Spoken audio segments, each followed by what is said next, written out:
Olá pessoal, vamos falar hoje sobre relacionamentos familiares e quanto isso afeta a sua relação afetiva.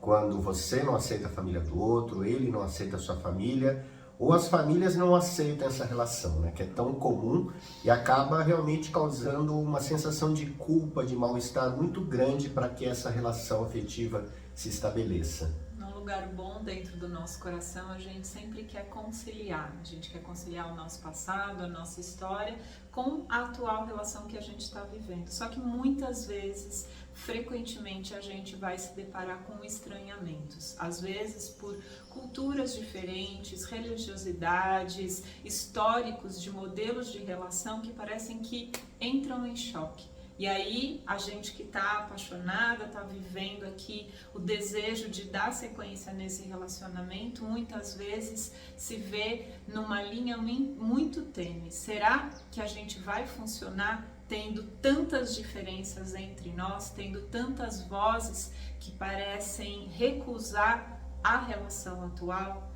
Eu tenho experiência ouvindo alguns casais que comentam sobre, por exemplo, filhos de relações anteriores, né? Então, como é essa dinâmica da nova relação perante a primeira esposa, filhos dessa relação anterior, e como ocupar um lugar de madrasta, de esposa atual, conciliando que uma história anterior tem o seu lugar, mas muitas vezes isso não está bem resolvido dentro do coração do nosso parceiro. E vice-versa, né? Mas estou dando só um exemplo aqui.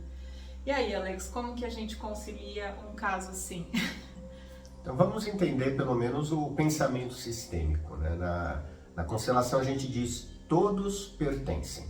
Todos o quê? Então, minha família de origem dela, minhas relações anteriores, filhos em relações anteriores, se eu tiver, igualmente na parte dela. Por que pertencem? Porque eles têm um peso emocional, eles têm um peso de vida, né? Experiências boas e ruins que a gente carrega, e quando a gente vai se relacionar, 2 a 2 aqui, todas essas experiências se relacionam. O pedido do sistema familiar é que a gente aprenda a lidar com as diferenças, mas aí tem um porém.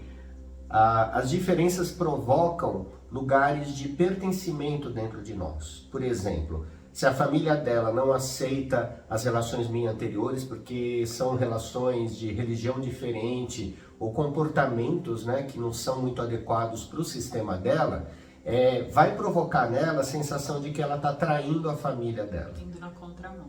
E vice-versa, né? Então essas dificuldades a gente é chamado a acolher, a incluir, e ao mesmo tempo a gente é provocado nessa sensação de que eu não estou fazendo certo. Nós dizemos que a relação a gente precisa de adultos e não crianças. A criança ela precisa ser aprovada em todos os aspectos da vida dela pela família, pelos pais, né? O adulto não necessariamente. A gente entende que nós temos as nossas escolhas e que nós podemos seguir às vezes escolhas diferentes da nossa família.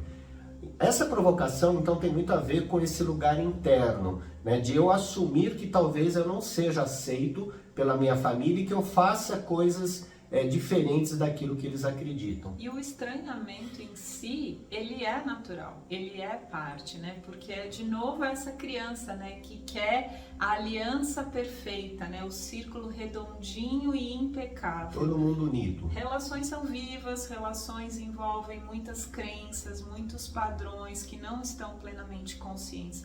Então, pode ser que ocorra um estranhamento, por exemplo, da família em relação ao novo parceiro, porque às vezes na visão deles, aquele casamento anterior meu era ideal e que eu não deveria ter saído de lá para viver esse novo amor. Então há um certo apego àquilo que parecia ser mais encaixado às expectativas da família, não em si ao que faz de verdade bem e preenche o coração da Luciana. E quando um movimento de ir além da expectativa da família e assumir a separação, assumir um novo amor, incluir as ex-relações dele, olhar para uma nova família e me abrir para toda uma troca completamente diferente daquilo que eu vivi antes, é um movimento de expansão da própria história familiar. que vai provocar esses apegos, esses lugares de segurança, de previsibilidade que o sistema em si, por uma necessidade de preservação, tem. Só que na mesma dinâmica que o sistema precisa se preservar, é natural e bem-vindo o movimento de provocação evolutiva. Então, quando uma relação está trazendo um pouco dessa dinâmica dos estranhamentos, o que a gente orienta os nossos clientes é assim: dentro de parâmetros mínimos saudáveis de convivência, inclua o estranhamento. Não queira fazer tudo cor-de-rosa. Não deixa a tua criança dominar e querer convencer ou fazer uma simulação de que você tem uma relação linda com a sua enteada, com a sua sogra, com a ex-mulher. Vá dando espaços legítimos no teu coração para tudo que antecede esse repertório de relações da pessoa que você está vinculando. Quando você diz sim, imediatamente distensiona um medo à reatividade que talvez o parceiro carregue, que talvez a relação anterior também sinta-se aí meio deslocada.